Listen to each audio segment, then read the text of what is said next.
Hello. तो कल के क्लास में हम लोगों ने कुछ आपको क्वेश्चंस दिए थे। चलिए उन क्वेश्चन का रिव्यू कर लेते हैं। ठीक है।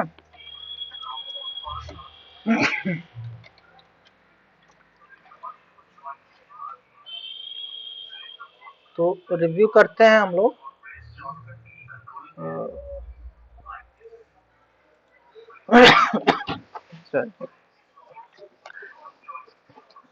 कल हमने बात किया था अपने दो टॉपिक पे।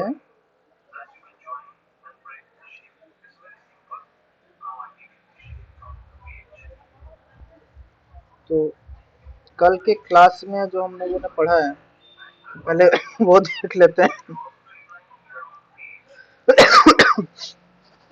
कल जो हमने पढ़ा कंप्यूटर के एडवांटेज क्या हैं, डिसएडवांटेज क्या है उसके, साथ ही साथ इनपुट डिवाइस आउटपुट डिवाइस क्या होता है। तो पहला हमने एक क्वेश्चन आपको दिया था इनपुट डिवाइस को लेके। इनपुट डिवाइस को लेके तो इसमें हमने पढ़ा वे डिवाइस जिनका प्रयोग वे डिवाइस जिनका प्रयोग हम कंप्यूटर को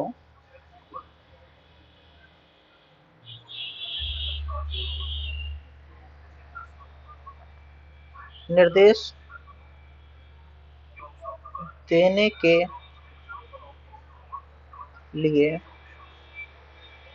करते हैं। इनपुट डिवाइस कहलाते हैं। ठीक है, ये पढ़ा था। तो अभी तक तो जो आपका होमवर्क था उसमें खुशबू का होमवर्क आया है, जिसमें ठीक है, अच्छा लिखा है कम। तो लेकिन हम अगर इनपुट डिवाइस को परिभाषित करते हैं तो क्या लिखते हैं कि वे डिवाइस जिनका प्रयोग हम कंप्यूटर को निर्देश देने के लिए करते हैं इनपुट डिवाइस कहलाता है। और अगर मैं इसके एग्जांपल की बात करूं तो एग्जांपल आता है आपका कीबोर्ड, जो कि सबसे फेमस है, माउस, लाइट पेन, माइक इत्यादि। ठीक है। अब हमने फिर दूसरा आपको क्वेश्चन दिया था आउटपुट डिवाइस के बारे में। तो आउटपुट डिवाइस के बारे में देख लेते हैं। इसमें हम पढ़ते हैं वे डिवाइस जिनका प्रयोग हम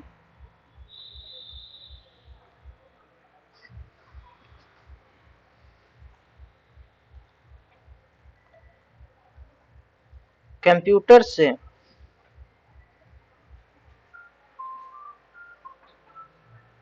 जानकारी प्राप्त करने के लिए करते हैं। आउटपुट डिवाइस कहलाते हैं। अगर हम यहाँ पे उदाहरण की बात करें तो हम देखते हैं मॉनिटर। मॉनिटर से क्या होता है, हमें मॉनिटर से डिस्प्ले दिखने को मिलता है। ठीक है। साउंड, प्रिंटर, प्लॉटर आदि। तो इनपुट डिवाइस आउटपुट डिवाइस हो गया। फिर हमने आपको एक क्वेश्चन दिया था पोस्ट के बारे में। तो चलो पोस्ट के बारे में देख लेते हैं।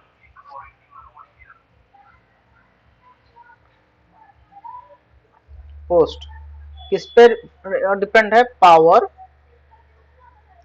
On self test. और ये बता दूं, ये जो पोस्ट की प्रोसेस है ये मॉनिटर के लिए अप्लाई होता है। किसके लिए अप्लाई होता है? मॉनिटर के लिए अप्लाई होता है। जब भी कोई भी मॉनिटर ऑन होता है तो सबसे पहले वो खुद को चेक करता है। यानी हम कह सकते हैं जब भी कोई सिस्टम, जब भी कोई इलेक्ट्रॉनिक सिस्टम को पावर ऑन किया जाता है तो वह सबसे पहले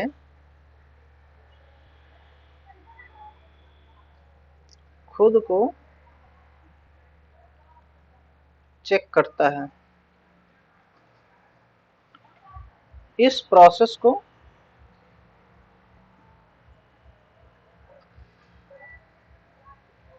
पोस्ट कहते हैं। नोट पॉइंट में हम देखेंगे, नोट पॉइंट इसका बहुत अच्छा है। अगर किसी सिस्टम का पोस्ट कंप्लीट नहीं होता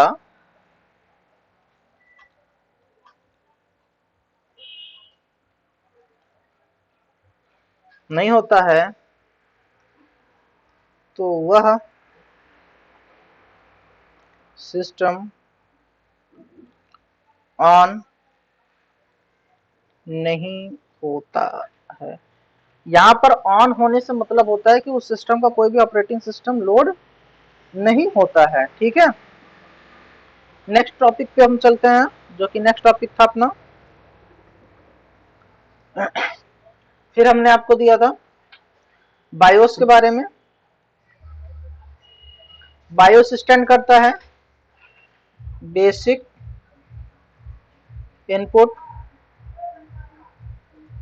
आउटपुट सिस्टम। तुम क्या एक काम करो, कितने क्वेश्चन सही है वो मैच कर लो। इससे मैच करोगे? हाँ, इसमें से मैच कर लो। बेसिक इनपुट आउटपुट सिस्टम, इस सिस्टम का प्रयोग क्या है? तो आज एक बार फिर से रिकॉल में आपको बता रहे हैं, जब भी कोई भी सिस्टम जब पोस्ट की प्रोसेस को कंप्लीट करता है, यानी हम कहें अगर कंप्यूटर्स में, अगर हम कंप्यूटर्स की बात करें तो कंप्यूटर में जो बायोस होता है उसकी एक अलग ही भूमिका होती है।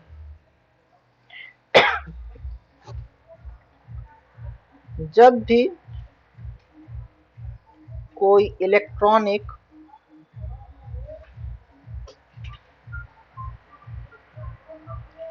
कंपोनेंट को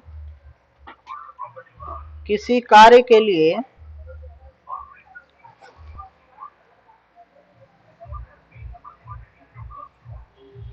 बनाया जाता है तो उसकी इंफॉर्मेशन,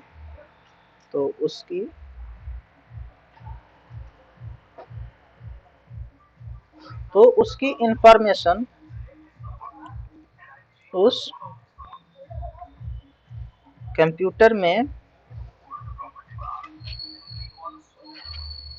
पहले ही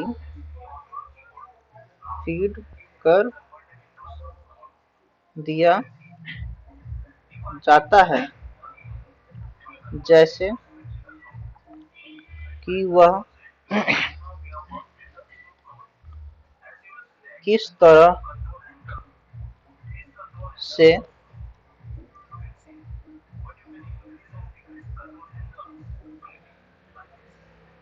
निर्देश लेगा और किस तरह से उसकी जानकारी देगा। ठीक है, अगर किसी भी सिस्टम का बायोस, जो कि हम बायोस की बात कर रहे हैं, अगर किसी भी सिस्टम का ये बायोस अगर करप्ट हो जाता है, खराब हो जाता है, तो वह ऑपरेटिंग सिस्टम ये भूल जाएगा। देखो, क्योंकि आई से हम देखते हैं इनपुट और ओ से देखते हैं आउटपुट। अगर किसी सिस्टम का इनपुट और आउटपुट, यानी जिससे निर्देश दिया जाए और जिससे निर्देश मिले, यानी हमने किसी से देना है और किसी से लेना है, जैसे मैंने कीबोर्ड से मैं इंफॉर्मेशन दे रहा हूँ तो हमारे पास वो इनपुट डिवाइस है, स्क्रीन से मुझे रिजल्ट मिल रहा है तो आउटपुट डिवाइस मॉनिटर हो गया। अगर इनपुट और आउटपुट में प्रॉब्लम आ जाए तो क्या कोई ऑपरेटिंग सिस्टम परफॉर्म कर सकता है, क्या कोई सिस्टम काम कर सकता है? नहीं काम कर सकता। इसीलिए ये बहुत ही इंपॉर्टेंट होता है। और नोट पॉइंट में अगर हम इसको देखें तो नोट पॉइंट में ये देखने को मिलता है कि बायोस जो होता है हमारा,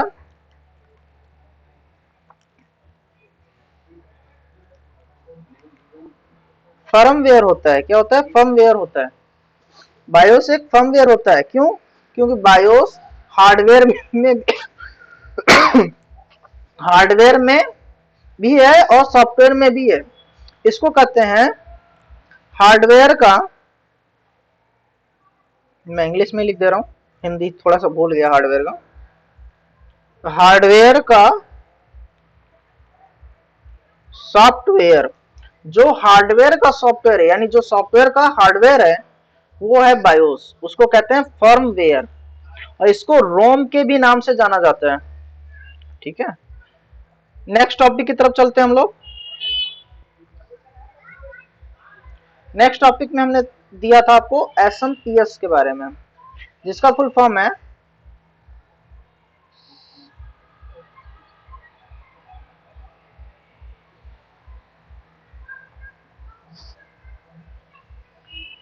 बेटा जल्दी करो, इधर भी ध्यान देना है।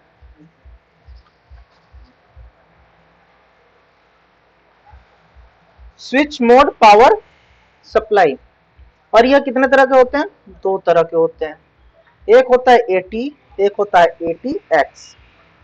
एटी को बोलते हैं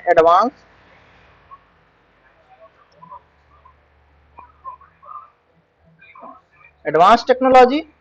एटीएक्स को बोलते हैं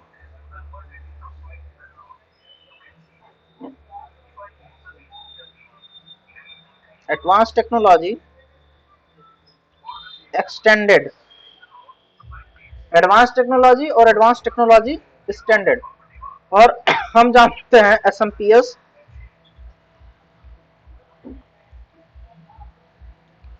कंप्यूटर सिस्टम को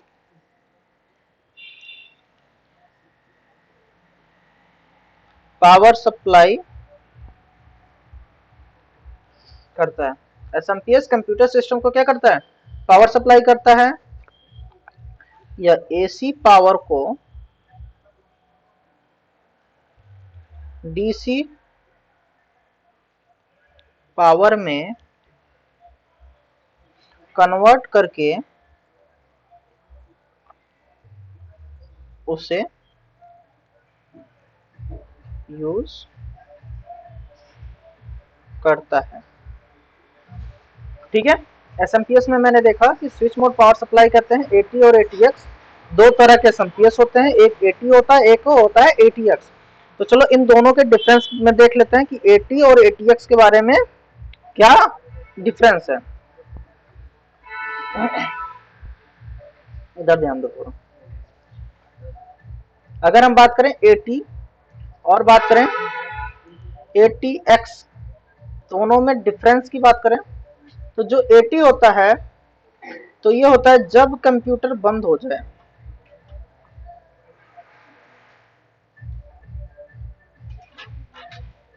जब हम अपने कंप्यूटर ऑफ कर देते हैं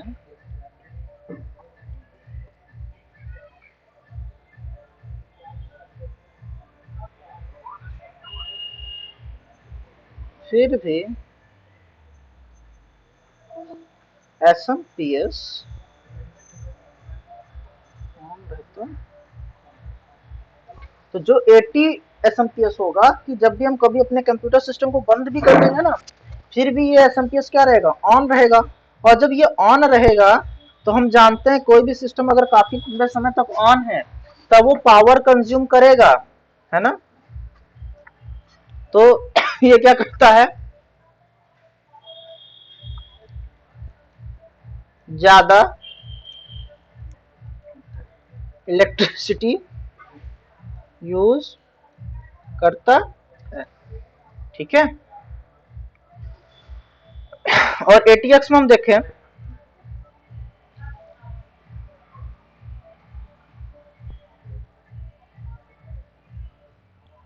जब हम अपने कंप्यूटर सिस्टम को ऑफ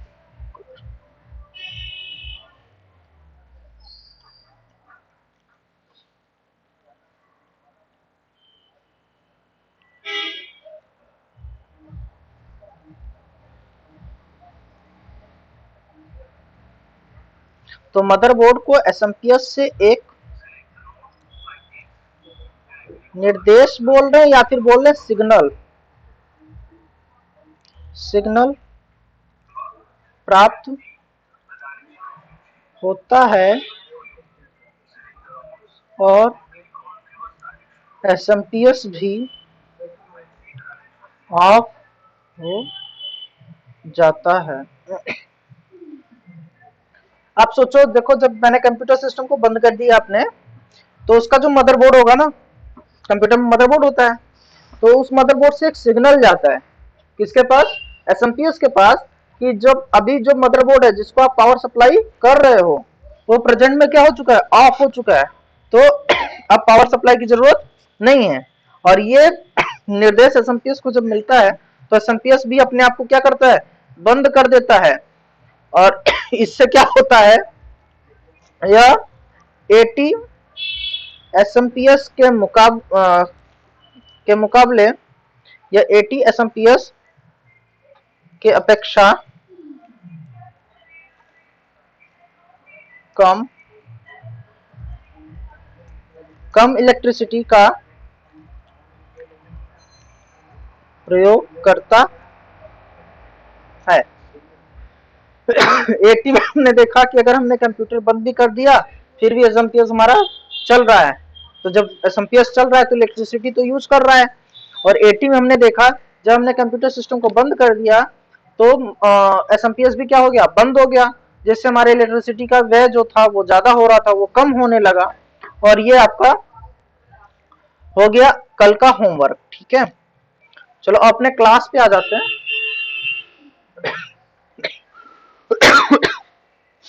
सॉरी,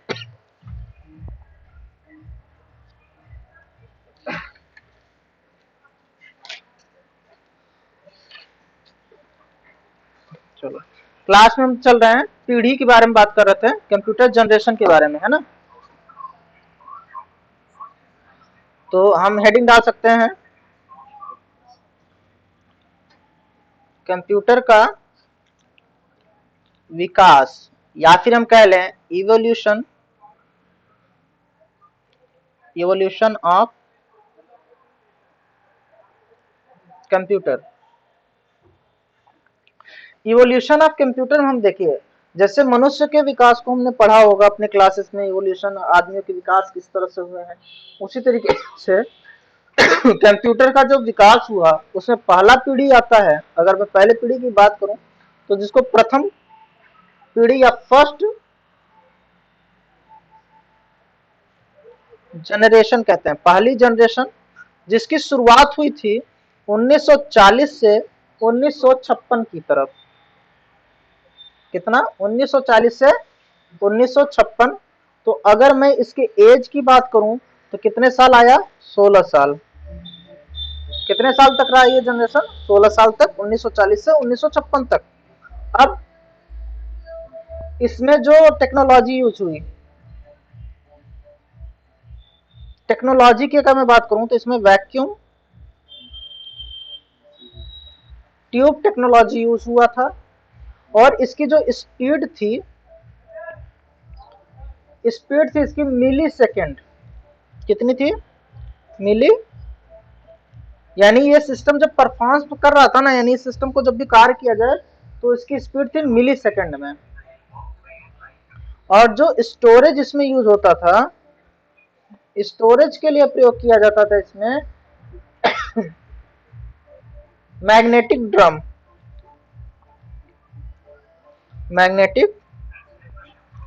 का प्रयोग किया जाता था। और लैंग्वेज की अगर मैं बात करूं, यानी भाषा इस वक्त जो यूज हुई थी वो मशीनी भाषा यूज होती है, मशीनी लैंग्वेज, जिसको हम लोग असेंबली लैंग्वेज, नहीं सॉरी, बाइनरी लैंग्वेज बोलते हैं। क्या बोलते हैं, बाइनरी लैंग्वेज, और इसका जो बेस होता है वो 0 और 1 होता है, और इसका बेस हो गया, देखो कितने नंबर है, 0 और 1, कितने नंबर है, 2 नंबर है, 1 और 2, तो इसका बेस कितना होगा, 2 बेस होगा, ठीक है, इसका बेस 2 होता है।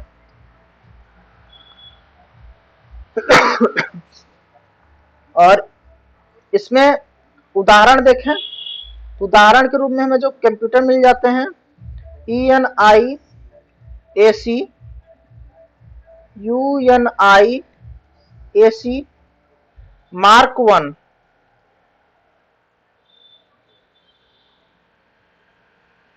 तो आदि लिखा है लेकिन यहीं तक के हमें नाम आते हैं, ENIAC UNIAC मार्क 1, ये फेमस थे, ठीक है, तो ये फर्स्ट जनरेशन हो गया।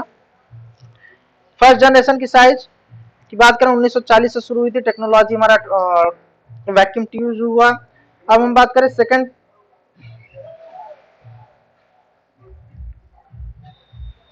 जनरेशन की, अगर मैं बात करूं, सेकंड जनरेशन का जो डेट था वो था 1956 से 1963, कितना था, 1963। तो अगर मैं इसके एज की बात करूं, 1956 से 1963 में 7 साल जाते हैं, तो 7 ईयर इसका एज था, ठीक है। और इसमें जो टेक्नोलॉजी की अगर मैं बात करूं, टेक्नोलॉजी इसमें ट्रांजिस्टर का यूज किया गया था, इसमें ट्रांजिस्टर का यूज हुआ था।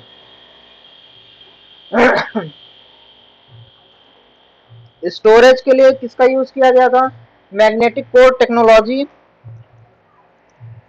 Magnetic core, magnetic core technology use हुई थी। और लैंग्वेज की अगर मैं बात करूं, तो भाषा इसमें असेंबली लैंग्वेज यूज हुआ था, असेंबली असेंबली लैंग्वेज का यूज किया गया था। तथा अगर मैं इसकी स्पीड की बात करूं, तो स्पीड इसकी थी माइक्रो सेकेंड। असेंबली लैंग्वेज क्या करता है, पहले जो भी यूजर निर्देश देगा उसको मशीनी भाषा में बदलेगा, फिर मशीनी भाषा से जो रिजल्ट मिलेगा उसको असेंबली भाषा में बदल के यूजर को दे देगा। और इसका अगर हम उदाहरण की बात करें, अगर हम इसके उदाहरण की बात करें, तो इस जनरेशन में जो कंप्यूटर सबसे ज्यादा प्रचलित थे वो थे NCR 304,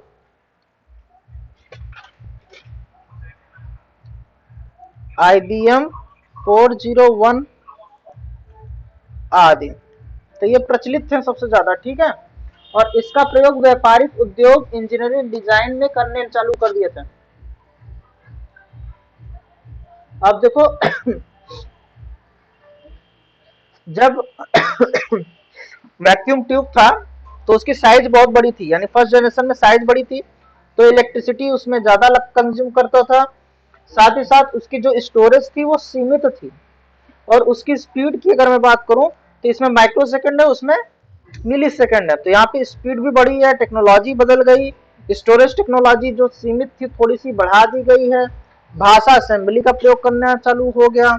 और पहले वाला जो फर्स्ट लैंग्वेज था, तो फर्स्ट जनरेशन जो कंप्यूटर आया था वो मुख्यतः व्यापार के लिए था और वैज्ञानिक शोध के लिए था। लेकिन जब सेकंड जनरेशन की बात अगर हम करें, तो उसमें व्यापार के साथ साथ व्यवसायिक प्रयोग, इंजीनियरिंग, डिजाइन, इन सब में काम होना चालू हुआ। अब हम थर्ड जनरेशन के बारे में बात करते हैं। आई होप कि यहाँ तक आपको समझ में आया होगा। आज खांसी आने चालू हो गया।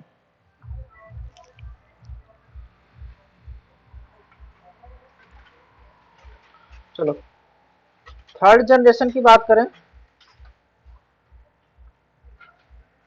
तो तीसरी पीढ़ी की अगर मैं बात करूं, तो ये शुरू हुआ था 1964 से 1971 तक। कब शुरू हुआ, 1964 से 1971 तक। तो इसका भी एज कितना हुआ, 64, 76 और 1 7 साल। इसका भी एज कितना था? 7 साल था। और इसमें जो टेक्नोलॉजी यूज हुई, टेक्नोलॉजी का जो इसमें प्रयोग किया गया वो था integrated circuit. Integrated circuit. Integrated circuit होता क्या है? यह सिलिकॉन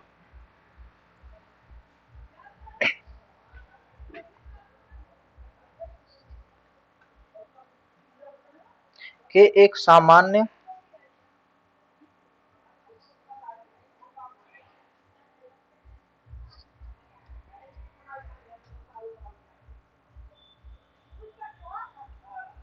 ओके, सेमीकंडक्टर लिखना था।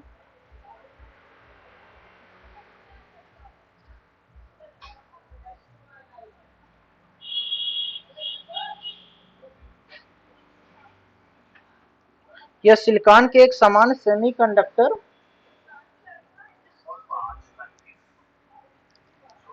चिप पर बना सूक्ष्म परिपथ है।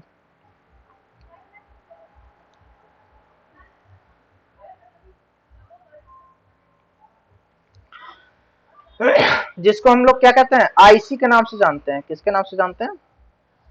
आईसी। इंटीग्रेटेड सर्किट को आईसी कहते हैं। हम लोग कहते हैं ना, जैसे मोबाइल वगैरह बनाने का कहता है आईसी इसका जल गया है, ये हो गया, तो आईसी क्यों यूज करने लगेंगे? अब देखो, सिलिकॉन का एक सामान्य सेमीकंडक्टर होगा और उस पर कई सारे पाथ आराम से छोटे छोटे छोटे छोटे पाथ बनाए जाते थे। इससे क्या हुआ कि जो सेकंड जनरेशन में सिस्टम बड़े थे वो हो गए छोटे। और इसकी स्पीड की अगर मैं बात करूं तो इसकी स्पीड बदल गई थी। इसकी स्पीड हो गई थी नैनो सेकेंड। इसकी स्पीड कितनी हो गई थी? Nano second. और स्टोरेज की जो टेक्नोलॉजी इसमें था, ये था मैग्नेटिक कोर। Magnetic core. और भाषा की बात करूं, लैंग्वेज की अगर हम इसमें बात करते हैं तो हाई लेवल लैंग्वेज का यूज हुआ था। किसका? High level. High level language जिसमें कौन कौन से लैंग्वेज आते हैं? कोबोल, फोटॉन, प्रोटॉन, और आता है आज कर लेते हैं कोबोल, फोटॉन, पर्ल आता है, ठीक है। कोबोल वगैरह अब यूज तो देखो ऑपरेटिंग सिस्टम बनाने वाले तो यूज करते हैं, बट अभी कोबोल का उतना यूज नहीं है ना, प्रोटॉन का है। पर्ल तो मार्केट से मान लो आधा तो खत्म ही है। अब उसकी जगह पाइथन, सी, HTML इन सब लोगों ने अपना जगह ले लिया है।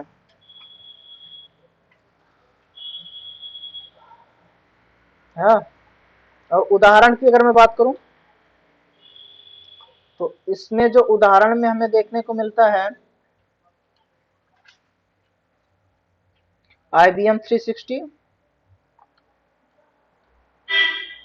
PDP-8, PDP-11 और आदि। अब देखो, सेकंड जनरेशन की अपेक्षा में थर्ड जनरेशन कुछ और सुधार करके आया। इसमें मैग्नेटिक कोर टेक्नोलॉजी आ गया तथा जो इसकी स्पीड थी वो भी बढ़ा दी गई, नैनो सेकंड हो गया। जहां ट्रांजिस्टर लगता था वहां पे आईसी का यूज होना चालू हुआ, और जहां भाषा यूज होता था वहां हाई लेवल लैंग्वेज का यूज करने चालू कर दिया। कोबोल, फोटॉन, पास्कल, तो इन सब चीजों का यूज करना चालू कर दिया। अब हम पढ़ते हैं फोर्थ जनरेशन।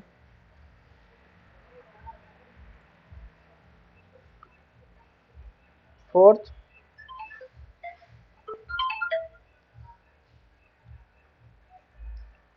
फोर्थ जनरेशन की अगर हम बात करें तो फोर्थ जनरेशन की जो शुरुआत है वो 1971 से अभी तक है। कुछ लोग कह देंगे कि अभी 2003 में खत्म हुआ है, 1903 में खत्म हो गया, लेकिन इसका कोई मतलब समान प्रचलन नहीं है। वर्तमान में भी ये देखने को मिलता है, वर्तमान में इसका यूज भी बहुत अच्छा है। तो 1971 से प्रेजेंट अभी तक है। तो अगर हम इसकी बात करें टेक्नोलॉजी की, क्योंकि एज तो जब खत्म नहीं है तो एज इसमें आएगा नहीं, तो टेक्नोलॉजी की बात करें, देखो वहां पे इंटीग्रेटेड सर्किट का देखो थर्ड जनरेशन में आ गया था प्रचलन, तो फोर्थ जनरेशन पर बड़े पैमाने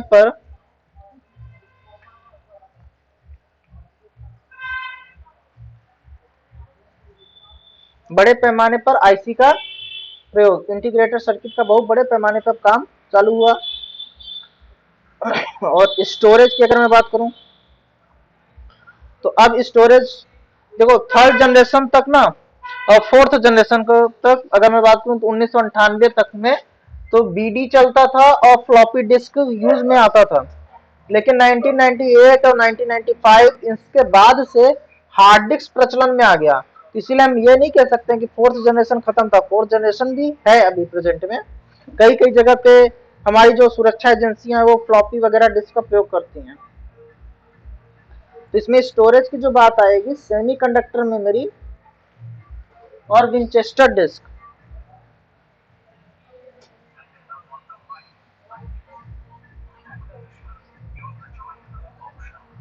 विंचेस्टर डिस्क और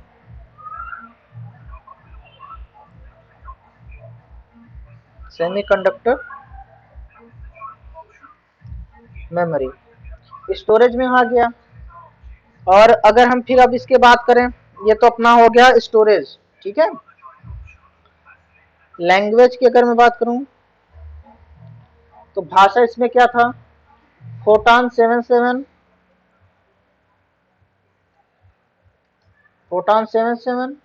पास्कल, एडीए।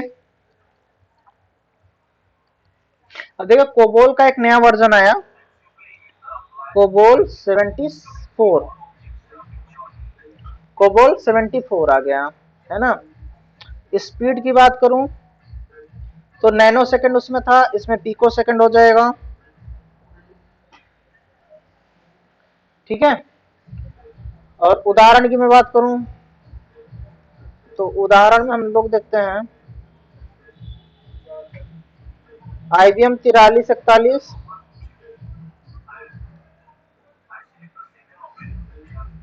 डेक 10,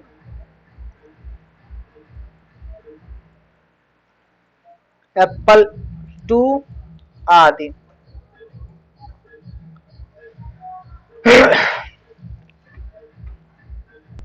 यहां तक हो गया। लास्ट जनरेशन की तरफ हम लोग चलते हैं, जो कि है फिफ्थ जनरेशन।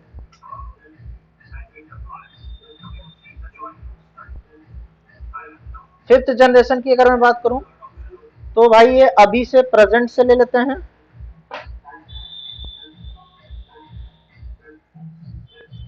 प्रेजेंट से फ्यूचर, यानी ये अभी खत्म नहीं हुआ है। और इसमें टेक्नोलॉजी क्या आई है, टेक्नोलॉजी वही very very large scale of IC, integrated circuit का बहुत अधिक पैमाने पर प्रयोग करना चालू कर दिया। जब बहुत अधिक पैमाने पे मतलब चार्जिंग के लिए भी आईसी बना दिया। अब कोई सर्किट डायग्राम मदरबोर्ड पे नहीं हो रहा है, बस आईसी में सर्किट डायग्राम बना के मदरबोर्ड को छोटा बना के रख दे रहे हैं, तो अब देख रहे हो मदरबोर्ड भी छोटे आ रहे हैं। और इसकी टेक्नोलॉजी हो गई। स्टोरेज की अगर मैं बात करूं तो इसमें storage optical disc,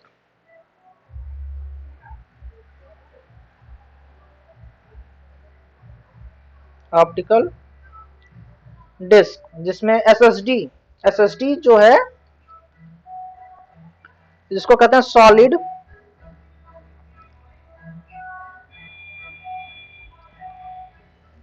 state drive, ये नई टेक्नोलॉजी है, फिफ्थ जनरेशन की टेक्नोलॉजी है, ठीक है। स्पीड की बात करूं, अभी इसमें स्पीड कोई मेजर नहीं है, फिर भी हम पीको सेकंड लेके चलते हैं। पीको सेकंड से भी अगर कोई कम सेकंड आया ना तो ले लेना ना, कितना गलती होगा यार, पीको सेकंड हो गया, ठीक है।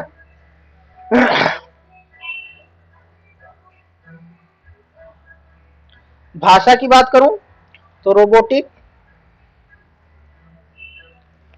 आर्टिफिशियल इंटेलिजेंट जिसको एआई कहते हैं, आर्टिफिशियल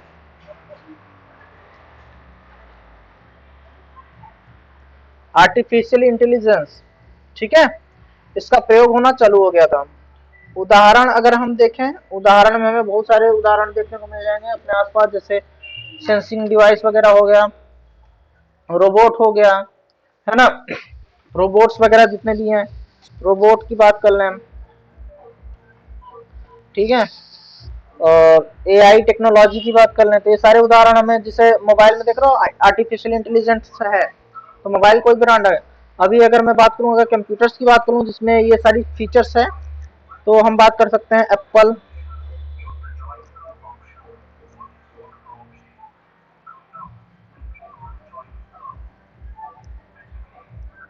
नहीं यार सॉरी, बहुत गलती हो रहा है, Apple MacBook air, Lenovo ThinkPad आदि, ठीक है, यहां तक हम लोगों का हो गया है। अब आगे क्लास को आगे बढ़ाते हैं।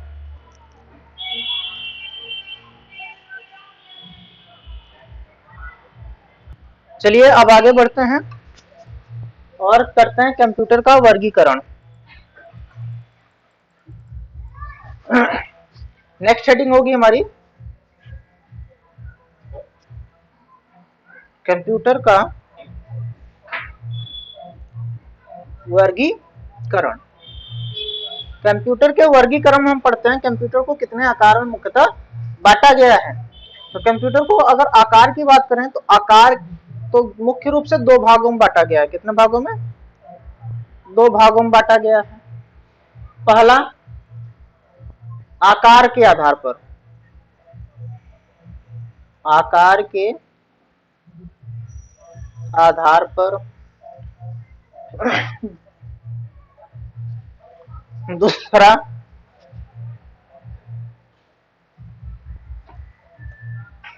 उद्देश्य के आधार पर,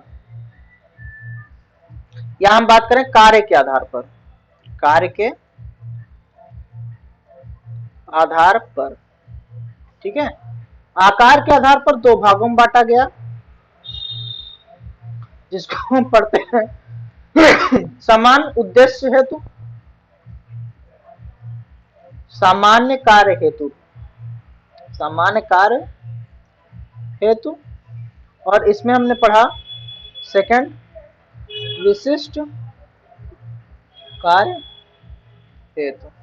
सामान्य कार्य हेतु को दो भागों में बांटा गया, जिसमें हम पढ़ते हैं माइक्रो कंप्यूटर तथा मिनी कंप्यूटर।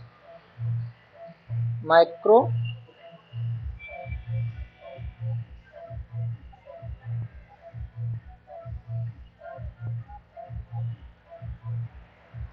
माइक्रो कंप्यूटर, और इसमें पढ़ते हैं मिनी कंप्यूटर। विशिष्ट कार्य हेतु अगर मैं बात करूं तो इसमें भी कितने भागों में बांटा दिया गया? दो भागों में बांटा गया। एक हो गया मेन फ्रेम,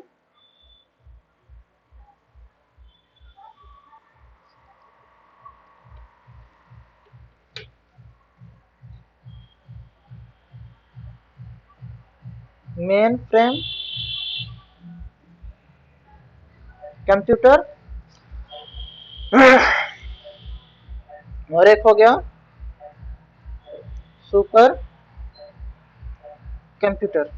कार्य के आधार पर देखें तो तीन भागों में बांटा गया।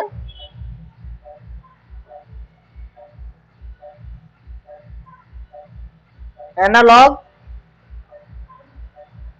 डिजिटल और हाइब्रिड। कितने भागों में? तीन भागों में। एनालॉग कंप्यूटर, डिजिटल कंप्यूटर और हाइब्रिड कंप्यूटर के हिसाब से बांटा गया। Micro computer, mini computer, main frame computer और सुपर कंप्यूटर, हमारे पास चार तरह के कंप्यूटर उपलब्ध हैं। अगर उसके कार्य किस हिसाब से होगा, एनालॉग कंप्यूटर, डिजिटल कंप्यूटर और हाइब्रिड कंप्यूटर। तो चलो एनालॉग डिजिटल हाइब्रिड को समझ लेते हैं थोड़ा सा।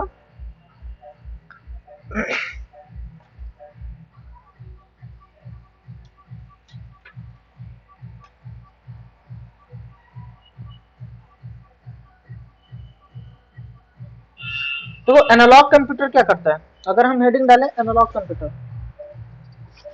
तो अगर हम देखो यहाँ पे हेडिंग डाल लेते हैं एनालॉग कंप्यूटर के बारे में, अगर मैं पढ़ूं तो एनालॉग कंप्यूटर। तो एनालॉग कंप्यूटर में जो होगा ना, सिर्फ इसमें जो होगा, इसमें भौतिक मात्राएं मापी जाती हैं। क्या मापी जाती हैं? भौतिक मात्राएं जिस पे नापी जाएं वो क्या होंगी? एनालॉग कंप्यूटर होंगे। अगर उदाहरण हम देखें इसका, टेम्परेचर चेक करना हो गया, लंबाई नापना है, या फिर हमें दाब दाब की अगर मैं बात करूं, तो प्रेशर कितना लग रहा है ये मापना है, तो उसके लिए कौन सा कंप्यूटर है? Analogue computer. यानी हम ये कह सकते हैं एनालॉग कंप्यूटर सिर्फ रीडिंग शो करते हैं। अगर इधर हो गया हो ना तो उधर कर लेना, ठीक है, बढ़ा लेना इधर थोड़ा। रीडिंग शो करते हैं, एनालॉग कंप्यूटर सिर्फ रीडिंग शो करते हैं जिन्हें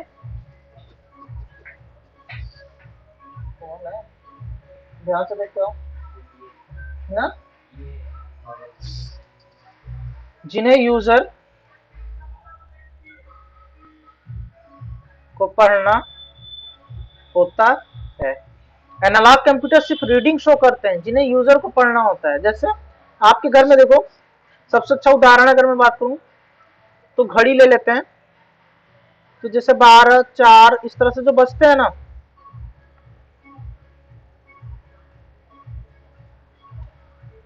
तो यहाँ पे हमें रीडिंग पढ़ना पड़ता है।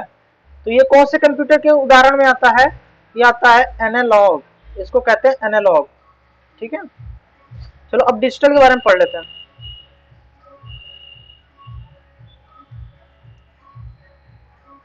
डिजिटल कंप्यूटर, डिजिटल कंप्यूटर के बारे में अगर हम बात करें तो यह अंकों की गणना करना बताता है। क्या बताता है? अंकों की गणना करके उसे यूजर को शो करता है। अंकों की गणना कैसे करता है? अंकों की गणना जो करेगा वो 0 और 1 में करता है, ठीक है। इसका प्रयोग अगर मैं बात करूं, डिजिटल कंप्यूटर का प्रयोग सबसे ज्यादा एनिमेशंस के लिए किया जाता है, लैपटॉप के लिए किया जाता है, ठीक है। और अगर इसके फॉर्मेट की बात करूं तो 0, 1 के फॉर्मेट में नंबर शो करता है।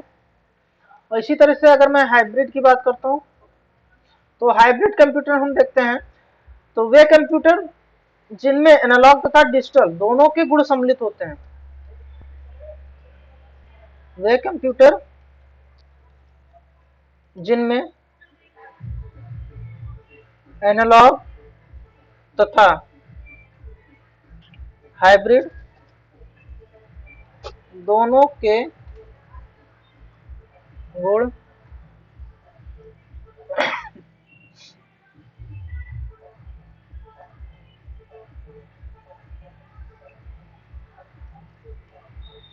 सम्मिलित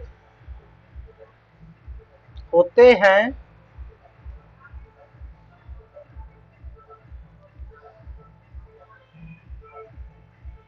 हाइब्रिड कंप्यूटर कहलाता है। तो यहाँ पे देखो गलती है थोड़ा सा, ये हाइब्रिड नहीं होगा, डिजिटल, एनालॉग तथा डिजिटल, एनालॉग तथा डिजिटल दोनों के गुण सम्मिलित होते हैं, हाइब्रिड कंप्यूटर कहलाते हैं। अगर हम उसमें बात करें तो ये सबसे ज्यादा चिकित्सा के क्षेत्र में यूज होते हैं। किसमें यूज होते हैं? तो हाइब्रिड कंप्यूटर का अगर मैं बात करूं, हाइब्रिड कंप्यूटर किसमें यूज होते हैं सबसे ज्यादा? फार्मेसी में। जैसे आप ईसीजी रिपोर्ट कराने जाते हैं ना, अल्ट्रासाउंड वगैरह कराने, ईसीजी कराने जाते हैं, तो उसमें हाइब्रिड है, यानी उसमें जो रिपोर्ट आता है इस तरह का समथिंग आता है, और ये रीडिंग वो करके भी बताता है, यानी ये भी दिया होता है और यहाँ पे नंबर्स भी लिखे होते हैं 1 2 3 4, तो ये रीडिंग भी करके बताता है, तो ये हाइब्रिड हो गया। डिजिटल 0 1 के रूप में प्रयोग किए जाते हैं। तो अगर मैं बात करूं आज के सिस्टम हमारे पास क्या है, जो आज के अगर लैपटॉप्स में बात करूं, सिस्टम्स की बात करूं, तो हाइब्रिड है। डिजिटल मार्केटिंग वगैरह हम लोग नॉर्मल वर्क के लिए लेते हैं, और ये हो गया, ये खत्म हो गया। चलिए आगे बढ़ते हैं हम अपने क्लास के नेक्स्ट टॉपिक की तरफ। हार्डवेयर सॉफ्टवेयर फर्मवेयर मैंने बता दिया था आप लोगों को।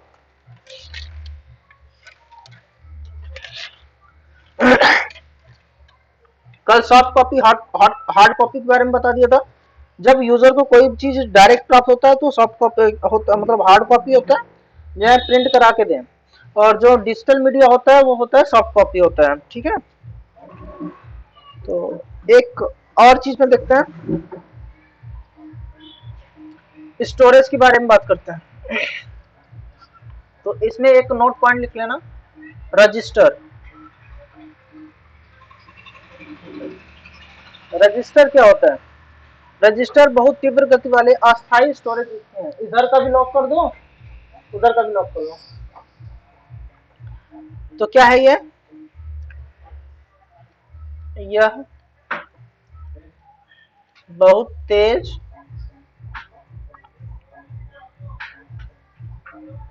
तथा अस्थायी, यानी टेम्परेरी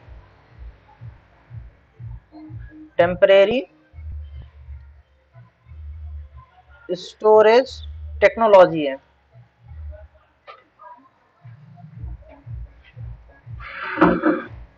यह बहुत तेज तथा अस्थायी स्टोरेज टेक्नोलॉजी, स्टोरेज में इसका प्रयोग किया जाता है। और ये क्यों किया जाता है ये जान लेते हैं। यह सीपीयू से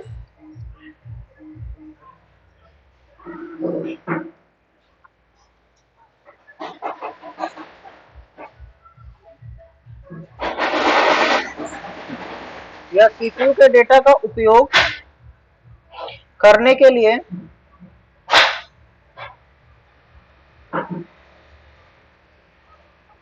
सबसे तेज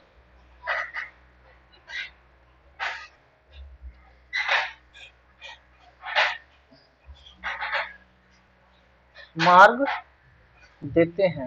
अब बेटा इसको नोट पॉइंट में लिख लेना, ठीक है, नोट पॉइंट में आप लोग इसको लिख लेना।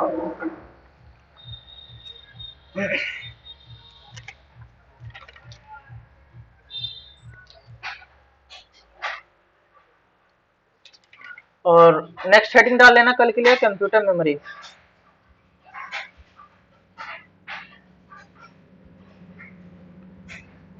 कंप्यूटर मेमोरी ये कल का टॉपिक रहेगा।